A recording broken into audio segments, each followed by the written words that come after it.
Eu sou a professora Elaine Moraes e essa é a disciplina Sintaxe da Língua Portuguesa. Nós estamos posicionados no módulo 3, Processos Sintáticos da Língua Portuguesa, e a aula de hoje refere-se à unidade 1, intitulada A Estrutura Sintática da Oração. Em termos miúdos, a gente vai falar do chamado período simples. Então, como introdução, o que a gente vai discutir nessa aula? Primeiro, o nível oracional, ou aquele que Barbosa 2016 chama de análise sintática interna, que vai contemplar tanto as funções sintáticas quanto o próprio quadro morfossintático da oração. Em outros módulos, em outras unidades, nós já falamos dessa aproximação que existe entre a morfologia e a sintaxe, que dá origem à nomenclatura morfossintaxe. Vamos falar um pouquinho, colocar em xeque, problematizar a terminologia tradicional que classifica os termos da oração em termos essenciais, integrantes, acessórios e termos à parte. Então, a gente vai problematizar um pouquinho, propondo, né, uma terminologia substitutiva com Peixoto Filho, que vai transformar essa classificação tradicional na designação funções abrangentes, complementares, adjuntas e à parte. Já vai ver, nós vamos ver já que essa mudança entre termos e funções já é uma mudança importante do ponto de vista da compreensão do funcionamento desses elementos. Bom, pensando então na função sintática do chamado período simples, primeiro eu quero fazer uma observação. Eu deixei para a próxima unidade deste módulo a discussão específica que diferencia o que é frase, o que é oração e o que é período simples. Mas, basicamente, a oração, ela orbita em torno da existência de um verbo, então é a prerrogativa para a existência de uma oração, e quando eu tenho um período que começa, né, bem delimitado, é encerrado, numa pontuação, enfim, e ele contém pelo menos uma oração, pelo menos um verbo, nós chamamos isso de período simples. Então, de maneira sintética aqui, para posicionarmos a nossa discussão, a gente vai aprofundar um pouquinho mais na próxima unidade. Bom, pensando, então, nessas funções sintáticas, eu trouxe uma citação de Saltchuk, 2010, da professora Inês, página 37. A gente já vem usando esse texto em outras unidades aqui da disciplina. E ela vai chamar atenção para uma questão bastante importante, que os sintagmas estruturam-se mediante os mais diversos arranjos e combinações, segundo as leis sintáticas da língua portuguesa e ou a intenção do falante. Então, aqui a gente já começa a perceber um certo movimento. No primeiro módulo, nós já falamos bastante da oposição entre uma sintaxe de natureza descritiva em oposição a uma sintaxe que é normativista, por exemplo. E naquela discussão inicial sobre o que é sintaxe e esses diferentes modos de conceber a análise sintática, no módulo 2, nós já avançamos para a observação de pelo menos duas lentes teóricas que falam desse lugar da sintaxe. A sintaxe gerativa e a sintaxe funcional. Nesse percurso todo, fomos discutindo uma série de elementos e já vimos que há sintaxistas que dizem que a sintaxe é um estudo completamente descolado das relações de sentido. E há sintaxistas que vão propor a existência de um vínculo natural e necessário entre a sintaxe, entre o campo semântico, o campo pragmático, o campo discursivo e, portanto, a combinação entre a sintaxe e as intenções de quem fala, né, dos locutores, dos sujeitos falantes. Então, essa é a perspectiva que a gente vai adotar aqui no módulo 3, para pensar essa relação natural com o sentido. Uma relação que é extremamente importante também para o próximo módulo nosso. Por quê? Porque no próximo módulo a gente vai desconstruir um pouco a forma como uma sintaxe movimentada de maneira mais tradicional ou mais normativista na educação básica e propor no lugar o exercício de uma prática de análise linguística que vai conceber a importância dos sujeitos falantes, da situação de comunicação, dos contextos e assim por diante. Bom, continuando, então, se os sintagmas eles podem ter esses diferentes arranjos, essas diferentes combinações, isso se dá como, né? Essas unidades uninucleares ou grupais contraem entre si diferentes posicionamentos sintagmáticos e, dessa forma, desempenham as chamadas funções sintáticas. O que é exatamente olhar para isso? Então, primeiro, voltando lá no estruturalismo sussiriano que você estudou no início das disciplinas do curso de letras, você viu que existe, por exemplo, a organização sintagmática da frase ou do enunciado, e eu estou pensando aqui especificamente no enunciado de natureza verbal. E aqui, quando se trata de pensar a função sintática, é entender que essas regras, esses arranjos, essas combinações podem ser desenvolvidas independentemente se o sintagma ele é formado uninuclearmente, por exemplo, com uma palavra só, como um pronome, ou se ele tem mais de um elemento, né, mais de uma unidade.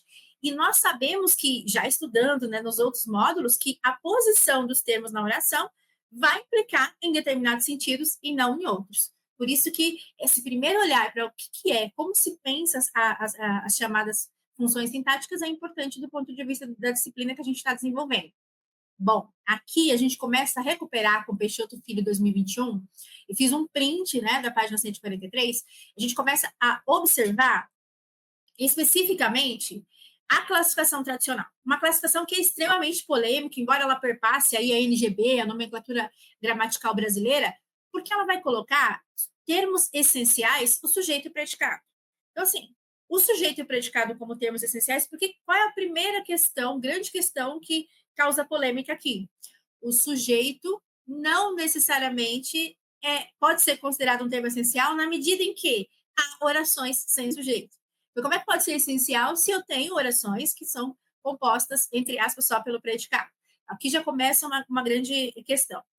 A segunda questão são os termos integrantes, né, que reuniriam os complementos verbais, objeto direto, indireto, a gente vai ver cada um deles daqui a pouco, o complemento nominal, o agente da passiva, que, do ponto de vista do integrar, pode ser questionado, porque, por exemplo, o próprio Peixoto Filho vai mostrar que o agente da passiva não necessariamente poderia ser integrante, quer dizer, algo que necessita comparecer, uma vez que no dia a dia, né, no falar do português brasileiro, muitas vezes nós utilizamos a voz passiva sem mobilizar o agente da passiva. E nós já falamos disso em módulo anterior, certo?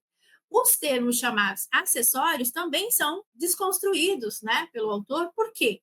Porque termo acessório pressuporia que são termos que não precisariam comparecer para que um enunciado, para que uma oração fizesse sentido, por exemplo, funcionasse sintaticamente falando. Só que ele vai mostrar que muitos adjuntos adnominais, muitos adjuntos adverbiais, eles, na verdade, são essenciais do ponto de vista de como eles contribuem para a produção de sentidos do enunciado, para que haja essa disposição semântica das composições. Então, a gente vai ver um pouquinho sobre isso daqui a pouco. E aí, os termos à parte, que incluem o vocativo, aquele termo isolado, aquele chamamento, as chamadas palavras e locuções denotativas. Então, essa é a terminologia tradicional. Para substituir, o autor vai mudar, primeiro, de termos para funções, para a gente pensar no funcionamento de alguns termos. Então, a primeira designação, que é abrangente, mostra que sujeito e predicado são unidades, né, que dão conta do todo oracional. Então, elas se organizam nesse todo oracional e, a partir dessas unidades, nós vamos ter todas as outras funções. Por isso que ele propõe essa nomenclatura, que é uma nomenclatura muito interessante. E a ideia aqui é muito importante pensar que nós estamos num curso de formação de professores, um curso de formação inicial de professoras e professores. E pode ser que nós tenhamos alunado, né, discentes que já estejam em sala de aula, que já tenham alguma experiência, ou que estejam em sala de aula em diferentes níveis, né, didáticos, então não necessariamente só na educação básica, mas em cursos de natureza distinta. O que é importante pensar aqui? Não se trata de ir para a sala de aula e trocar a nomenclatura por esta nomenclatura, mas de compreender a força, né, dessa modificação, desse pensamento, dessa reflexão de natureza linguística, porque vai favorecer uma abordagem didática mais apropriada quando se trata de explicar algumas coisas, né? O funcionamento, por exemplo, do sujeito e predicado. Isso aqui já nos mostra, por exemplo, que você não necessariamente precisa usar aquela terminologia, ou qualquer terminologia, mas ir direto para o funcionamento. Ah, claro, eu estou no ensino médio, eu estou no terceiro ano do ensino médio, trabalhando com alunos e alunas que vão prestar vestibular, vão fazer Enem e podem, ou um concurso público, e podem ter acesso a questões que fazem referência àquela nomenclatura.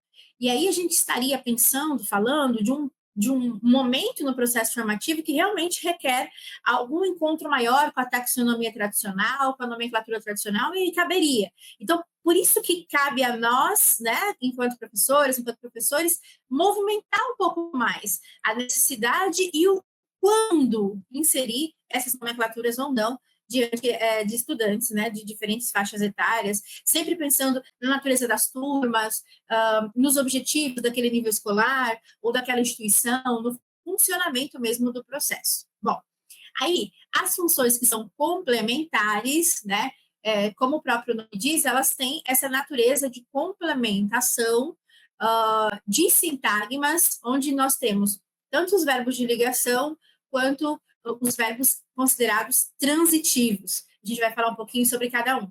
Então, os complementos verbais que reuniriam objeto direto e indireto, o complemento nominal, e aqui, acréscimo de duas unidades importantes, o predicativo do sujeito e o predicativo do objeto.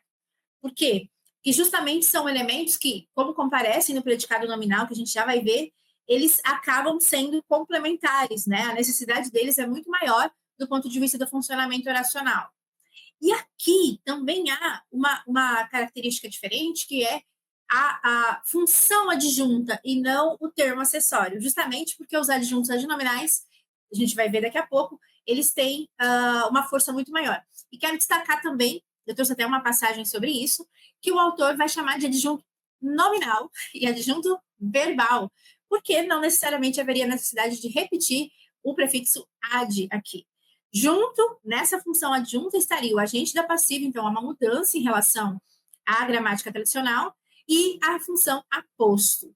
E, por fim, a parte, né, mantém-se vocativo, vocábulos e locuções denotativos. Bom, para começar a conversa, nós vamos falar do sujeito segundo Peixoto Filho. Eu fiz questão de trazer o trecho do autor para a gente pensar um pouquinho, porque aulas sobre sujeito na internet não faltam, né? Vocês vão conseguir, inclusive pensando do ponto de vista da gramática tradicional, isso não vai ser um problema. Em toda a nossa disciplina, eu fui escolhendo alguns pontos que são mais importantes para a gente pensar e desenvolver um pouco mais o raciocínio linguístico em torno da sintaxe, né? Então, aqui o autor vai dizer que a tradição gramatical considera o sujeito o ser de quem se diz alguma coisa. E o próprio autor, em trabalho anterior, já demonstrou, né, já buscou demonstrar, entre aspas, o estrago que esse tipo de definição pode causar na compreensão, por exemplo, de um adolescente do 8º ou 9º ano, faixa que normalmente é a que se estuda a noção do sujeito. Aqui eu quero fazer um parênteses, eu já vi materiais em que desde o 6º ano já começa a trazer classificação, reconhecimento, identificação dos tipos de sujeito. É algo também para a gente pensar um pouquinho. Bom, aqui ele continua. Numa oração do tipo, havia um homem no colégio, o aluno, baseado na definição tradicional, vai dizer com justiça, né? Vai achar que vai afirmar categoricamente que o sujeito é um homem, já que é sobre esse ser que se diz alguma coisa. E nós sabemos que no posicionamento sintático, o homem aqui funciona, né, como um objeto direto do verbo haver. Veja que por que há, então, essa clássica confusão, né, em torno dos estudantes? Porque não necessariamente pode-se dizer que o sujeito é um ser de quem se diz alguma coisa, porque, inclusive, nós temos orações que são sem sujeito, como esse caso aqui com o verbo impessoal, né, com o haver, e nesses casos, por exemplo, em que não há sujeito, como é que se diz alguma coisa sobre ele? Veja isso. Outras definições que são problemáticas, né, Inês Satchuk vai chamar atenção, por exemplo, aquelas definições que dizem que o sujeito é aquele que pratica ação, que é muito problemática, porque não necessariamente todos os verbos indicam ação. Poderíamos pegar como exemplo os verbos de ligação, ou cópula, né? Então, eu sou um anjo, eu sou calma, né? Em que não há o indicativo de uma ação. Mas a gente poderia, inclusive, ir além. Há sujeitos que são pacientes, que eles sofrem a ação expressa pelo verbo, né? Na voz passiva, como a gente já viu no módulo anterior. Então, são definições extremamente problemáticas que fazem com que este momento, né, de estudo da análise sintática, muitas vezes ele não só seja um momento traumático, né, para as turmas, mas também pouco funcional, porque pouco se consegue refletir realmente em torno de algumas problemáticas. A definição do autor também é uma definição que pode nos posicionar numa reflexão um pouco mais crítica, de pensar assim, bom, tem algumas questões aqui. Então, a partir dos estudos realizados, ele propõe que se classifique o sujeito como função sintática a partir da qual o verbo se flexiona, o que implica dizer que o sujeito é a função sintática gerenciadora da flexão verbal. Trata-se, em síntese, do pronome sujeito, ou pronome nominativo, lembrando ali, né, da relação com a língua latina, componente linguístico que dá origem à flexão verbal. É uma ótima definição do ponto de vista da relação morfossintática, mas nós também não podemos nos esquecer de que, no bojo dessa definição, há o princípio geral da concordância verbal em língua portuguesa.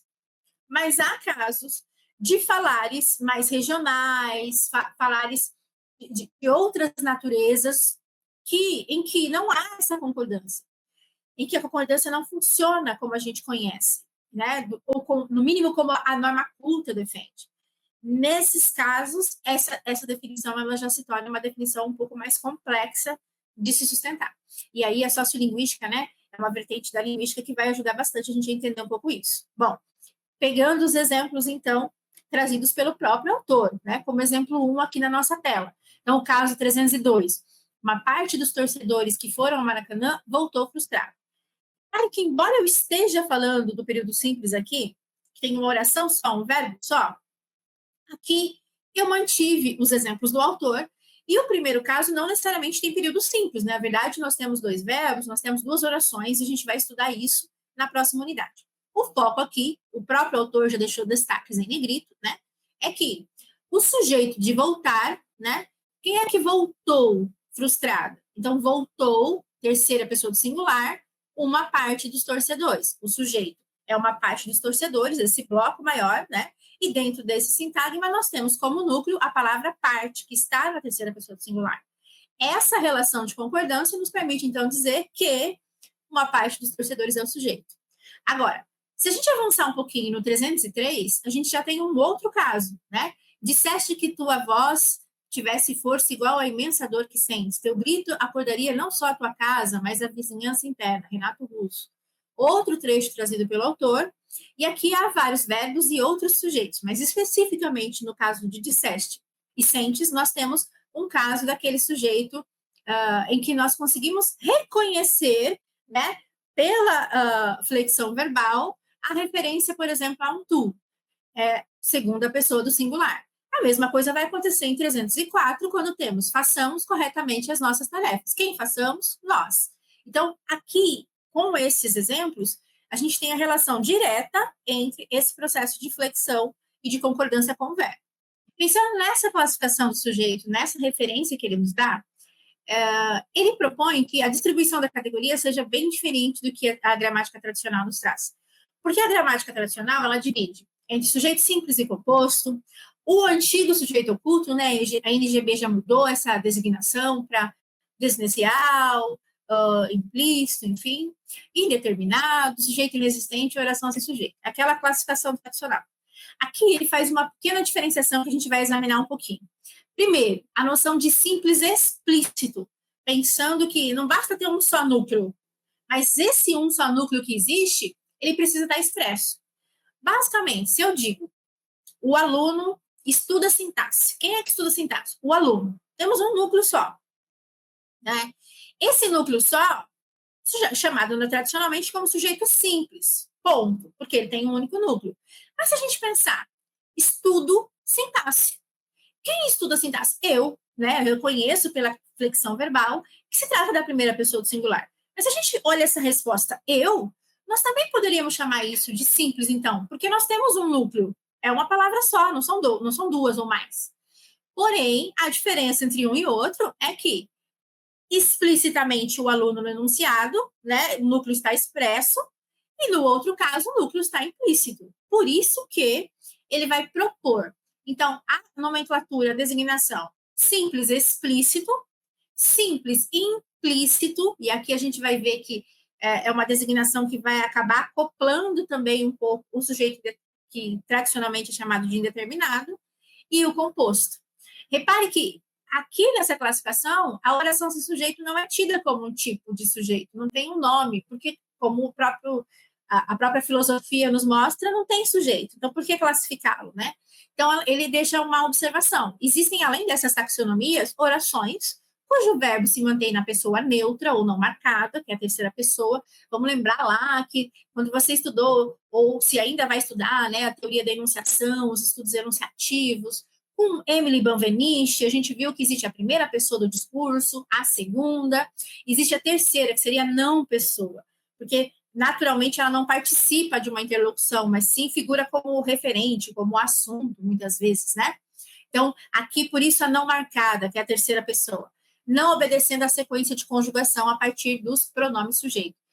Nessa citação também tem o bojo de uma reflexão que lá em morfologia você viu, e quando você ia colocar a desinência número pessoal, você via que o que marcava muitas vezes a terceira pessoa do singular era o morfema zero, né? O não marcar. Bom, essa citação do texto de 2021 é da página 150. Voltando um pouquinho na definição do sujeito, para a gente não ficar só com o posicionamento do professor Peixoto Filho, eu trago Saltchuk. Ela vai trazer uma reflexão que nos ajuda um pouco mais a adentrar morfossintaticamente essa possibilidade. Então, olha só, a característica morfossintática definitiva do sujeito é a de ser sempre de natureza substantiva, representado, portanto, por um sintagma que é de natureza nominal. A gente já viu em módulo anterior o que é o sintagma. A diferença entre sintagma nominal, verbal, adjetival, preposicional, preposicionado e adverbial. A gente já falou sobre isso. Então, aqui especificamente, o reconhecimento de que se trata de um sintagma nominal já nos ajuda a identificar. Assim, em qualquer tipo de enunciado, podemos propor um método prático de identificação dos sujeitos nas orações. Essa é uma proposta, né, que a autora faz. Todo termo da oração não pode ser preposicionado, então não pode ser iniciado por uma preposição em espécie alguma, que puder ser substituído por um pronome reto, né? Ele, eles, ela, elas, será sujeito. Essa citação é da página 70. Então, para a gente ver como é que funciona o método da professora, eu trouxe os exemplos que ela mobilizou lá, né? Que estão divididos entre 101, 102 e 104. Aqui, para nós, ele vai funcionar como exemplo 2. Veja, caíram do varal as roupas estendidas? Sim, elas caíram do varal. Como que é esse método? Você tem lá um enunciado, uma oração. Caíram do varal as roupas estendidas. Transforme essa oração em uma pergunta, mesmo que ela não seja. Transformou? Quando você vai responder, você responde, sim, elas caíram do varal. Ao fazer a resposta e substituir as roupas estendidas pelo pronome pessoal, né, de terceira pessoa, elas, então nós temos a confirmação de que as roupas estendidas representam o sujeito nessa oração. É muito interessante, porque o exemplo que ela dá é justamente um exemplo de ordem inversa, não é a ordem tradicional, em que eu tenho primeiro o sujeito e depois o verbo. Sim, a ordem inversa. A mesma coisa vai acontecer em todos os exemplos que estão na tela, e aí você pode, inclusive, observar a importância de perceber que o sujeito não é formado só pelo núcleo. Então, há as roupas estendidas. O núcleo é roupas, o substantivo. Aqui, observe que, bom, se todos os casos o funcionamento é o mesmo, a minha dica é, observe que nos trechos em negrito, que representam, né, esse sujeito, nós não temos só o núcleo, a importância de perceber que há um conjunto sintagmático que forma o sujeito. Então, em roupas, por exemplo, ele é um núcleo, mas ele vem acompanhado dos adjuntos adnominais. E você pode fazer esse mesmo exercício em todos os casos deixados pelo autor. Bom, o sujeito simples implícito, voltando então naquela classificação, o sujeito simples implícito, a partir de Peixoto Filho, é aquele que não aparece na oração, mas pode reconhecer-se facilmente pela flexão do verbo.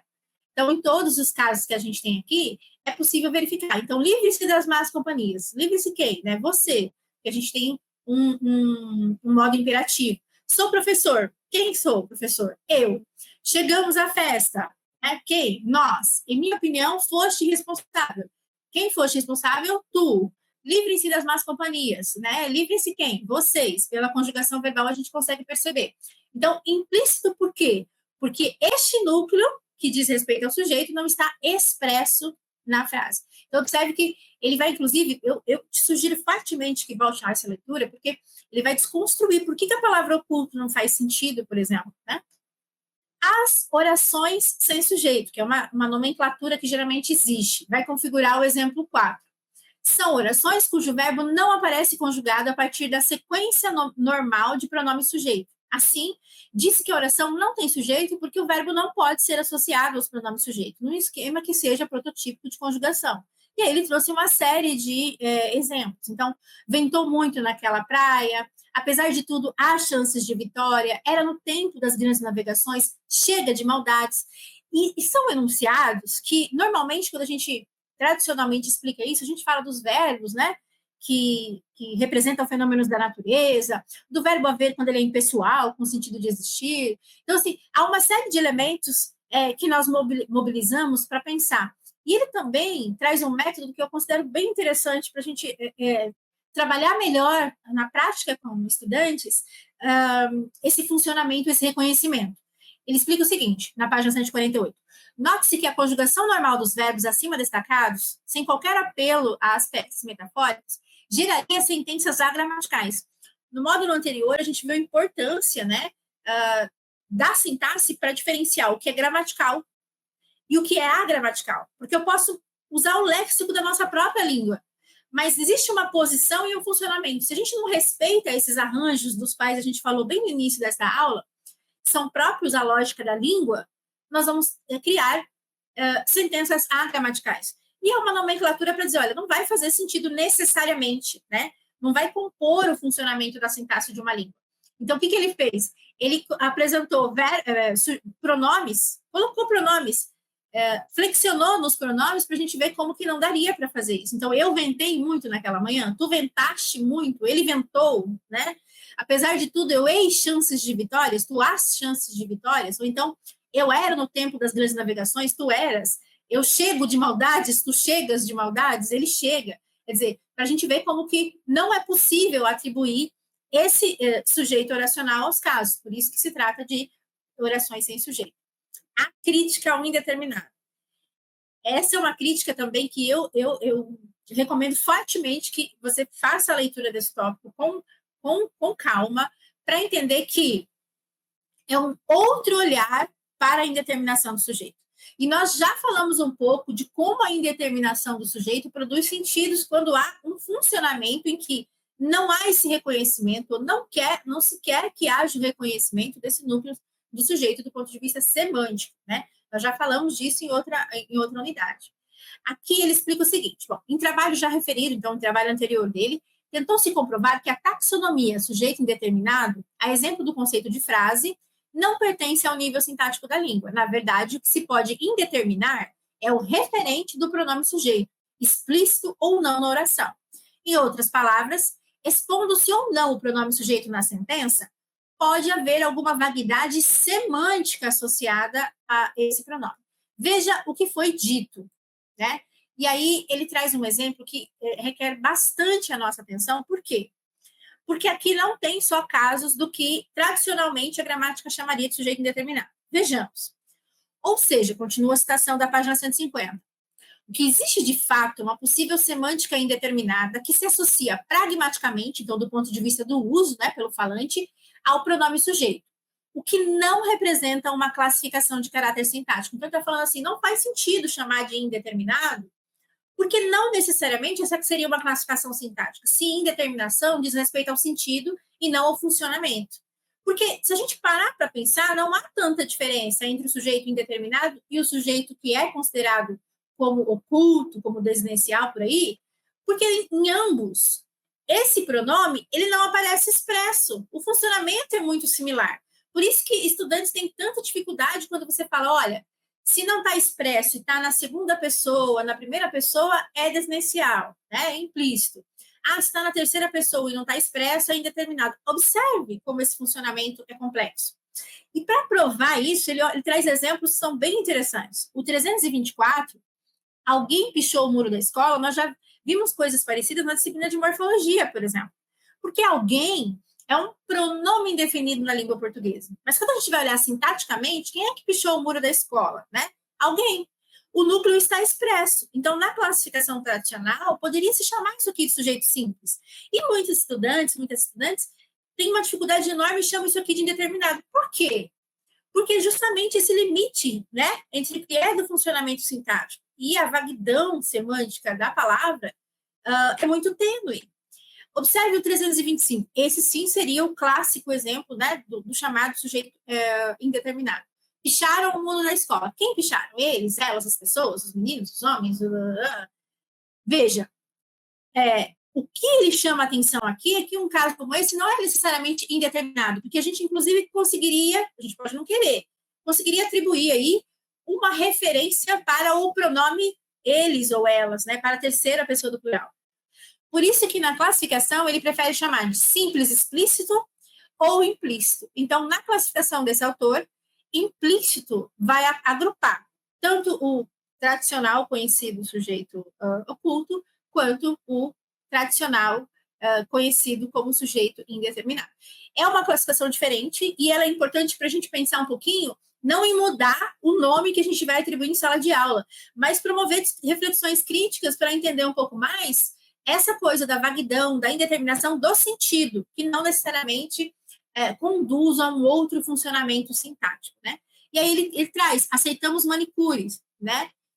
Que tradicionalmente poderia ser chamado, né, como sujeito desinencial. E precisa-se de manicure, que é aquele clássico terceira pessoa do singular mais C, que a gramática tradicional chama de índice de indeterminação do sujeito, muitas vezes, né?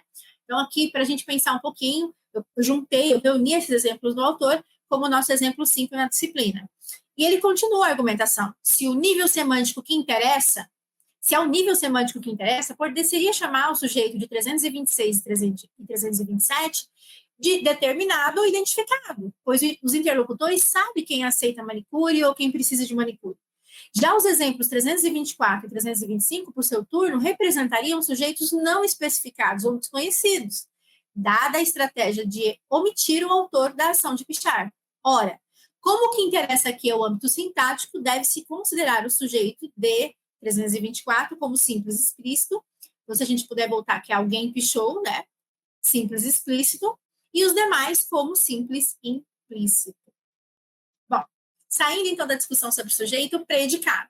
Bom, é a própria oração destituída do sujeito. Observando como o Peixoto Filho vai definir, em termos escolares ou didáticos, particularizando o ensino fundamental, só se estudam as noções de sujeito e predicado para que se faça corretamente a concordância verbal.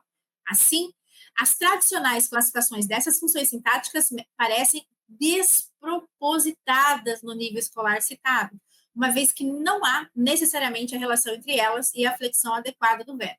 Aqui a gente precisa entender o seguinte: a crítica é, olha, falar de sujeito predicado, né, nesse nível escolar, só faz sentido falar disso no ensino fundamental se a gente estiver estudando um pouquinho a questão da concordância do verbo. Claro que ele dizer isso é importante porque a definição de sujeito que ele traz está relacionada à flexão do verbo. Isso gera polêmica, mas a ideia é em que medida aquela classificação pode colaborar.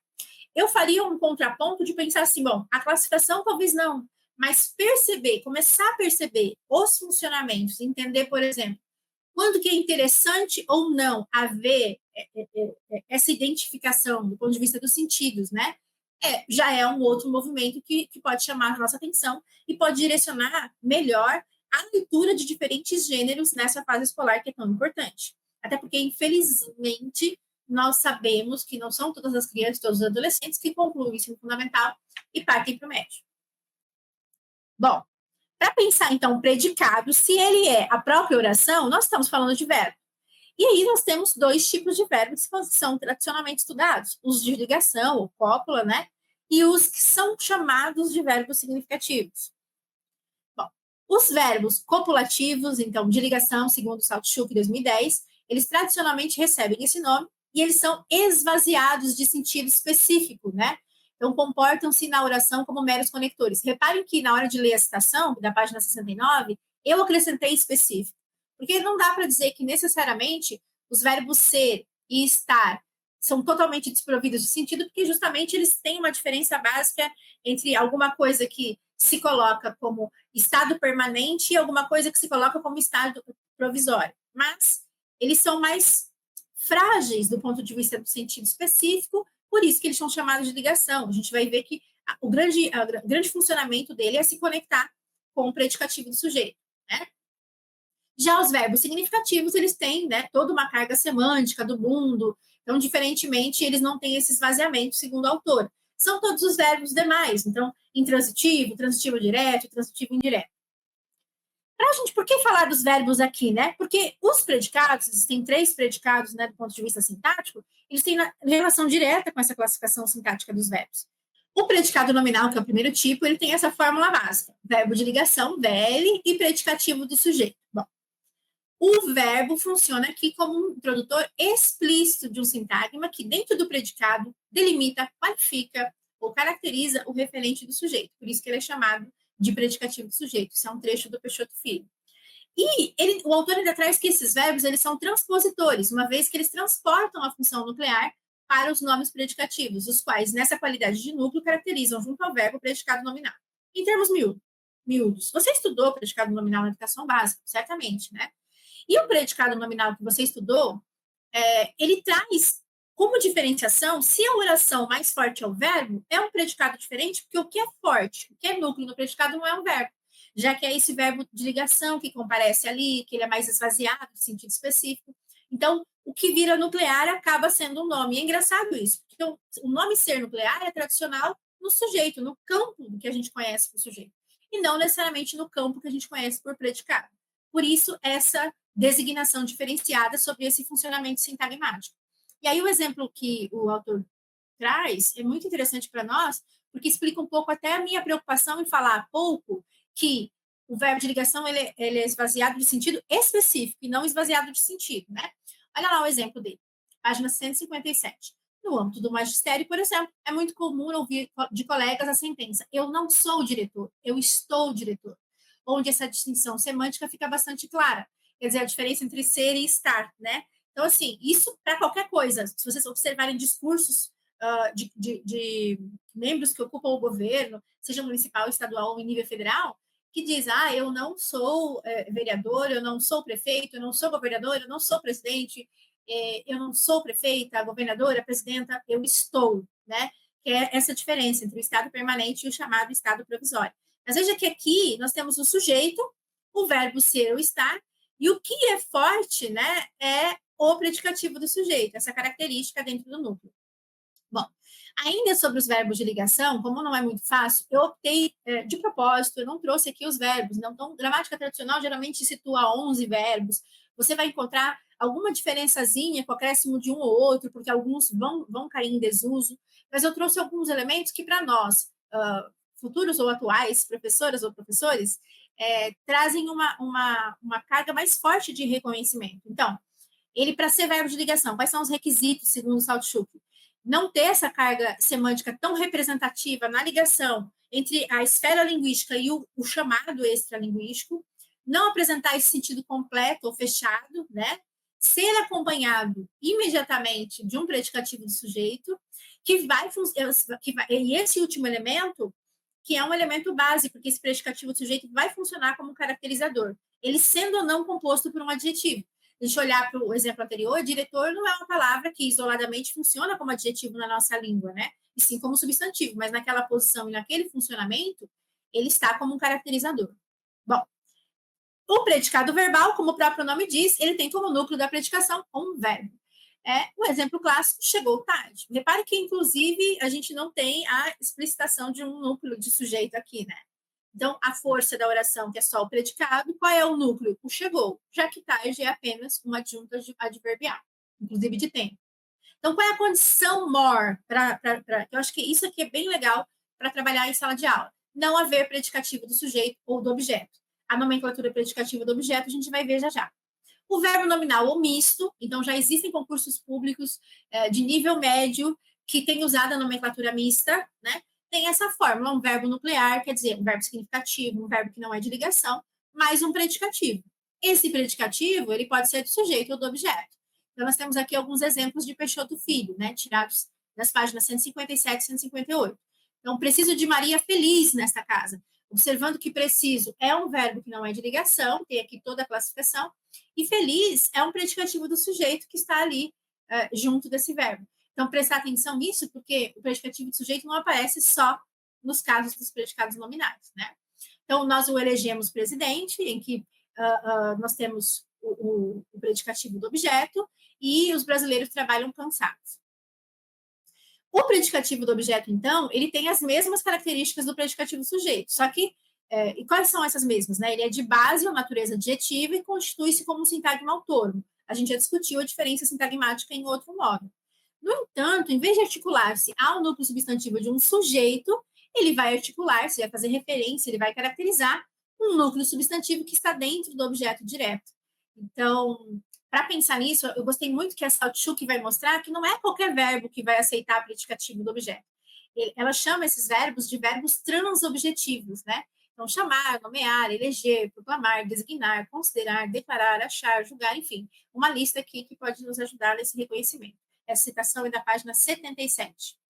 E aí, é claro, se eu acabei de mostrar que no verbo nominal eu posso ter verbo mais predicativo, e esse predicativo pode ser do sujeito do objeto, uma coisa interessante que a Saltchuk vai fazer é falar que o predicativo do sujeito ele pode vir como complemento obrigatório de verbo de ligação, aí ele é indispensável, ou como um complemento ocidental, portanto, quando ele acontece, quando ele aparece junto a outros verbos, né, que são significativos, como os exemplos que a gente viu anteriormente. Então, aqui eu deixei alguns exemplos trazidos pela autora na página 76 para que você reconheça a diferença, né, quando a gente tem, por exemplo, esses predicativos formando sintagmas adjetivais, né, ou sintagma nominal e assim por diante, para você observar como a relação entre a morfologia e a sintaxe são indissociáveis aí na compreensão dos predicativos do sujeito, o funcionamento deles. Bom, uma observação, então, que diz respeito ao que a gente já estava falando, está na nota 49 de Peixoto Filho, né? Eu trouxe aqui como exemplo 10, quando ele fala aqui que o verbo de ligação pode introduzir de modo explícito, isso é diferente de proceder. Então, na sentença, José estava contente, o verbo pressupõe em sua predicação um complemento predicativo. Trata-se do verbo de ligação. Já na sentença, José sorria contente, o verbo precede o predicativo, mas não o introduz, pois não pressupõe a sua predicação.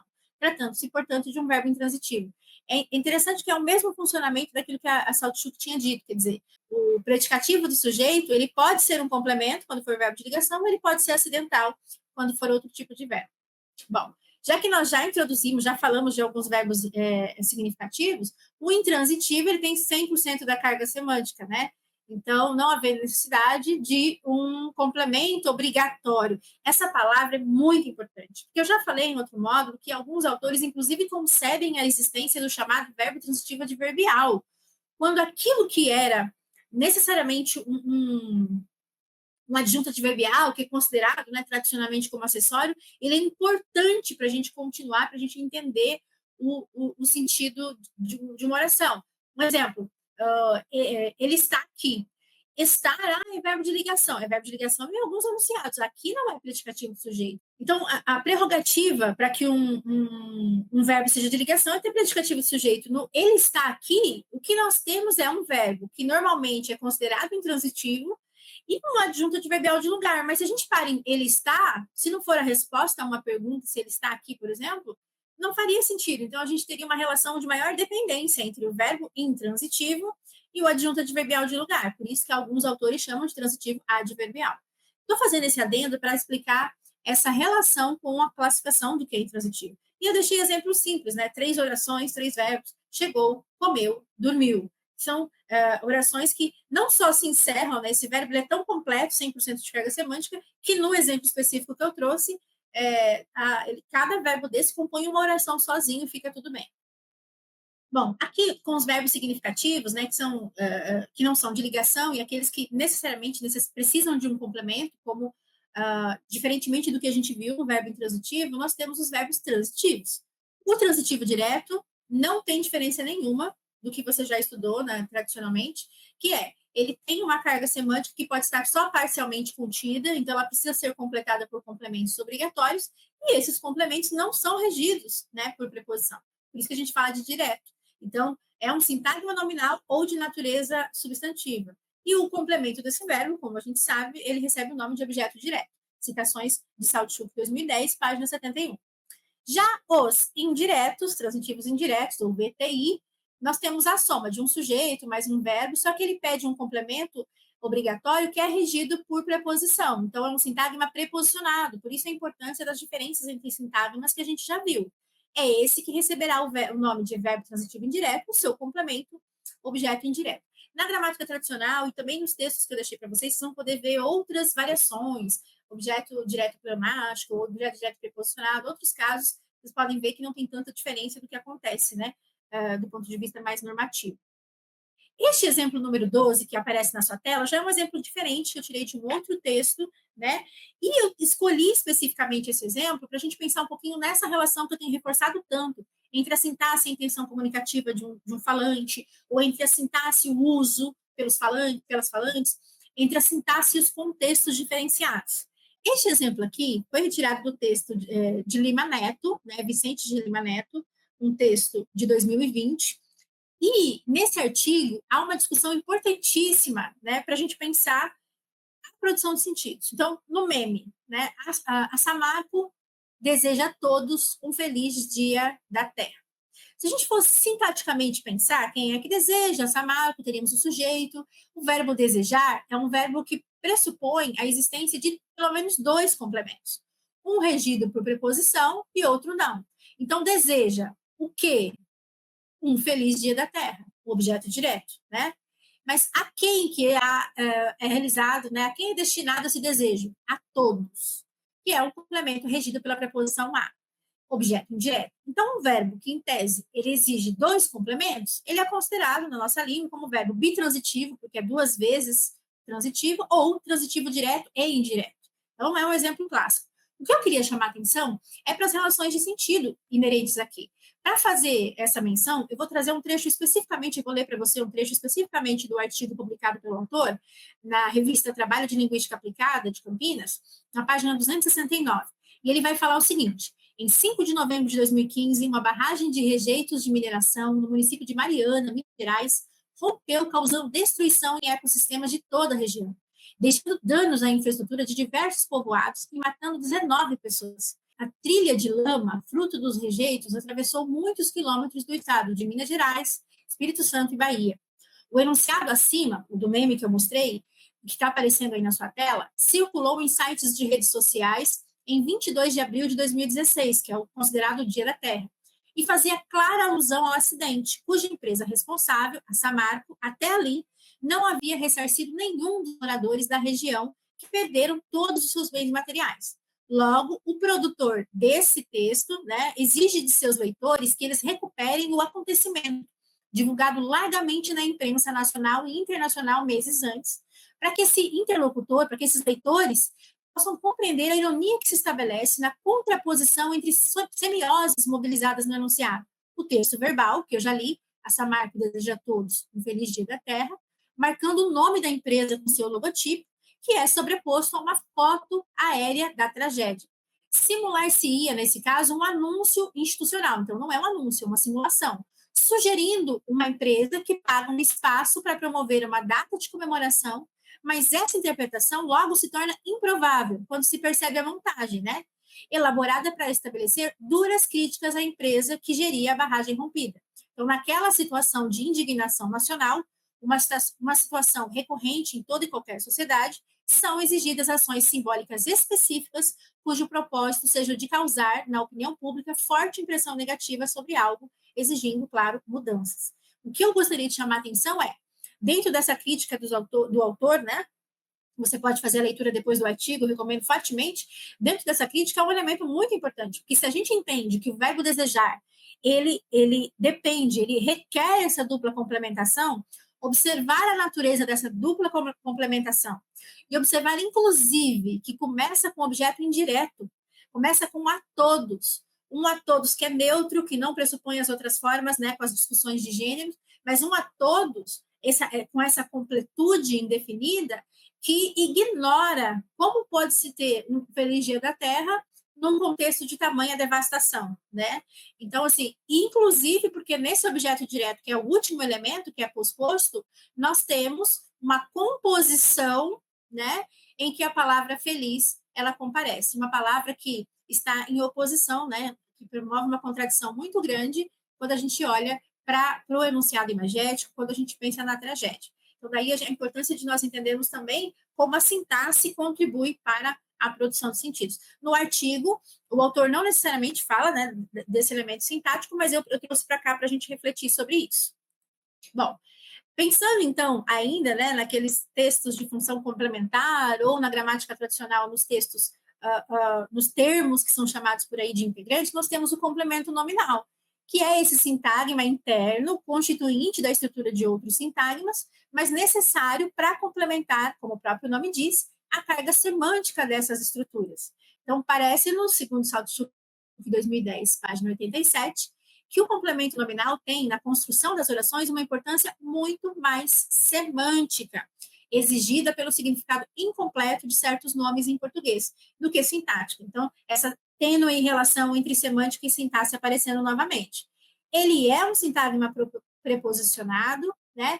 E como não é termo sintático autônomo, ele vai integrar outros sintagmas. Então, para a gente pensar um pouquinho sobre isso, no exemplo 13, nós temos uma outra representação que pode figurar, né?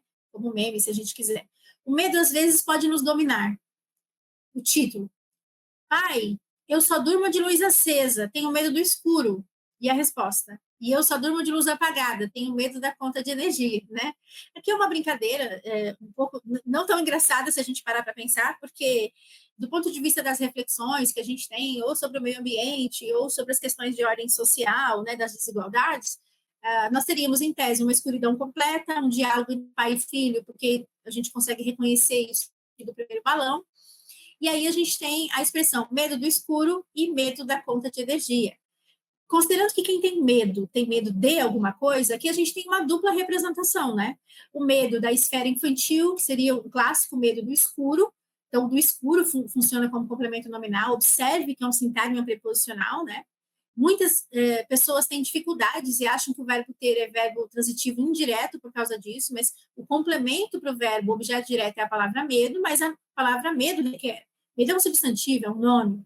E aqui, na representação do pai, o medo é da conta de energia, mostrando assim as dificuldades que existem, né, num país em que a energia elétrica é tão cara, e não só por isso, né, gente, se a gente parar para pensar, essa relação entre o que é escuro na nossa sociedade e como se dá, como a gente lida com os nossos recursos quando se trata de pensar na energia elétrica. Bom, o aposto, ele é de natureza necessariamente substantiva e ele possibilita também, semanticamente, né, a explicação, o desenvolvimento ou o resumo do sentido de um outro termo sintático.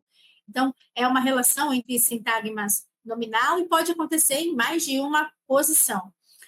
Essa definição inicial que eu trouxe é da professora Saltchuk, né, página 84, e o Peixoto Filho vai trazer um elemento que eu considero bem importante, que é um sintagma nominal posposto a um nome, no sentido de fornecer-lhe um acréscimo informativo. Então, a posição pode acontecer em vários, mas sempre posposto, né, a esse nome, e esse acréscimo informativo, que eu gosto muito da explicitação do Peixoto Filho, é que ele vai fazer uma subclassificação do aposto. Então, ele vai diferenciar o que seria um aposto explicativo, um enumerativo, um resumitivo e um especificativo. Então, eu recomendo fortemente que você volte a este ponto, até porque na nossa disciplina eu deixei uma atividade específica relacionada a ele. O vocativo é aquele sintagma autônomo, que é de base substantiva e serve para esse chamamento. Autônomo justamente porque ele tem esse isolamento, né? Sempre isolado por vírgula, por exemplo, por uma entonação diferente na fala. E ele costuma estar desconectado dos outros termos, mas ele tem uma função semântica bem definida. Então, embora isoladamente, do ponto de vista sintático, semanticamente ele é bem forte. E aí, claro, eu trouxe de novo o exemplo 14, que a gente já viu em outro modo, em que Clarice, meu amor, em que a gente tem o chamamento, né, do amor aqui, numa série de enunciados imperativos, que brincam um pouco com o romance e que reverberam na produção de um efeito de humor em função da colocação pronominal. A gente já discutiu isso em outra aula, então não vou me especificar tanto aqui, não vou adentrar. Sobre os adjuntos vem aquela força, né? Peixoto Filho, desde o início, eu disse que ele fala um pouco da origem latina desse prefixo e da falta de necessidade de a gente repetir e chamar adjunto adnominal, adjunto adverbial. E é aqui onde ele propõe, no trecho que você vê em tela, uma outra designação, né? Onde o ad fica só na primeira palavra e seria adjunto nominal e adjunto verbal. Bom, o adjunto adnominal também é um tópico que a gente já viu em módulo anterior, porque nós estávamos falando um pouquinho da sintaxe descritiva, estávamos falando da relação com os sentidos, e uma força que existe na teoria do Peixoto Filho é justamente essa. É o vocábulo ou locução que vem junto ao nome, originariamente um substantivo, acrescentando-lhe uma informação, a qual às vezes é imprescindível à proposta semântica do enunciador. Portanto, não procede a tese de que o adjunto adnominal seja um termo somente acessório ou dispensável à compreensão. Pelo contrário, às vezes ele fornece a pista para a correta interpretação da frase. E ele vai chamar atenção específica que o adjunto ele é acrescentado com finalidades semânticas diversas, mas não é um componente sintático exigido em termos predicacionais pelo nome nuclear. Por isso que ele vai falar em função adjunta e não em termo acessório quando se trata desse tópico. Né? E aí eu trouxe de volta o exemplo de Rosa et al., 2021, página 1261, em que a gente já discutiu um pouco o que é ser uma ótima motorista. Nós falamos de misoginia, falamos de uma sociedade que inferioriza a mulher naquela gravação. Recomendo que você volte. Eu deixei aqui o exemplo no slide, porque eu sei que tem estudante que primeiro vê o slide e depois assiste a nossa aula. Mas aqui, em tese, quando fala ser uma ótima motorista, uma e ótima, né, são exemplos de adjuntos adnominais. Adjuntos adnominais fortíssimos na produção de sentido, por quê? Porque aqui, infelizmente, no poço de desejos, quando se pede para ser uma ótima motorista, o poço, tecnicamente, teoricamente, transformaria uma mulher em homem, representando um discurso machista bem forte na nossa sociedade. O adjunto adverbial, ele tem uma definição contraditória, você já estudou sobre isso na morfologia, porque a própria natureza da classe de palavras adverbial, ela é uma natureza complexa, então é uma função sintática que é exercida principalmente por advérbios, que podem associar-se a um verbo, a um adjetivo, ou mais raramente a outro advérbio. Essa é a classificação que o Peixoto Filho traz na página 169 do mesmo texto que a gente tem visto, de 2021, mas é muito complexo, porque lá em morfologia a gente já viu que o advérbio ele pode associar-se a outras classes de palavras. E aqui na tela eu deixei para você alguns dos exemplos que são trazidos, contemplados pelo autor. Porque, veja, o hoje, o mais, talvez, são representações de adjunto adverbial formado por uma única palavra, por um advérbio, mas nós temos um sintagma, né, no próximo concurso, uma locução, seria considerada uma locução adverbial, iniciada por preposição. Nós temos um caso misto no exemplo 390, e no 392 a gente observa como isso funciona, por exemplo, numa oração, né, que vai desembocar na oração subordinada, adverbial, que a gente vai estudar na próxima unidade. Aí, mais alguns exemplos de adjunto adverbial para a gente perceber que ele pode comparecer em diferentes locais, né, dentro do ponto de vista do enunciado. Inclusive, no 395, nós temos uma palavra que tradicionalmente é um adjetivo, mas aqui está funcionando como advérbio.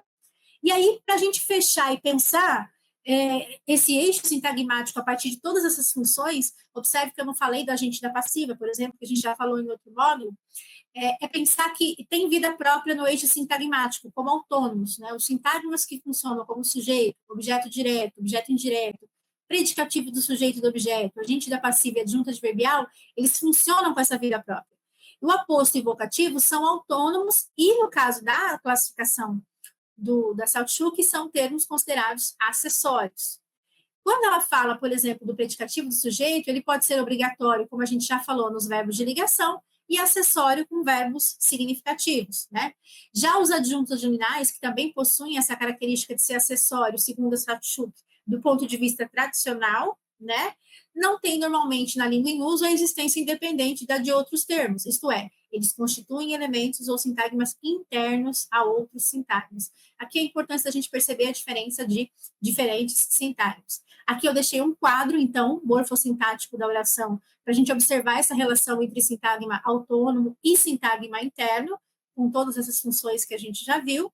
E chegando nas nossas considerações finais, nesta aula, adentramos o estudo dos processos sintáticos da língua portuguesa a partir da estrutura sintática da oração, considerando-se uma morfossintaxe do período simples.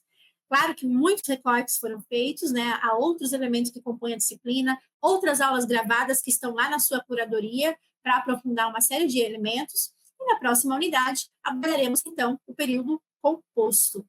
Aqui estão as referências mobilizadas nessa aula. Muito obrigada, vejo você na próxima unidade.